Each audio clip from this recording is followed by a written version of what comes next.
جہاں تک آپ نے صبح کے ٹائم کا کہا، بہت امپورٹنٹ ٹائم ہے، تہجد کا ٹائم ہے، یہ صبح فجر کا ٹائم ہے،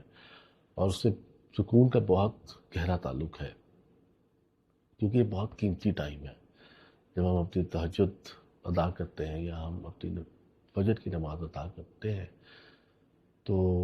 اس وقت ہمارے پاس کوئی بھی دنیاوی معاملہ نہیں ہوتا سوائے اس نماز کے اور اپنے رب کو یاد کرنے کے۔ تو میرا اس کے اندر خیال یہ ہے کہ جب ہم اپنی نماز کو ادا کر لیں اور اپنے رب کو جس طرح سے یاد کر لیں، تو ہم تھوڑی دیر جہاں نماز میں ہی خاموشی سے بیٹھ کے بس اپنے اللہ تعالیٰ کے ناموں کو پکارے، اللہ تعالیٰ کو پکارے، بڑی خاموشی کے ساتھ، تو وہ آپ کے اندر بہت زیادہ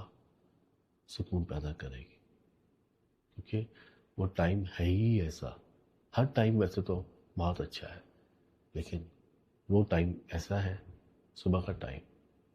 جس میں بہت ساری برکات ہے، بہت ساری۔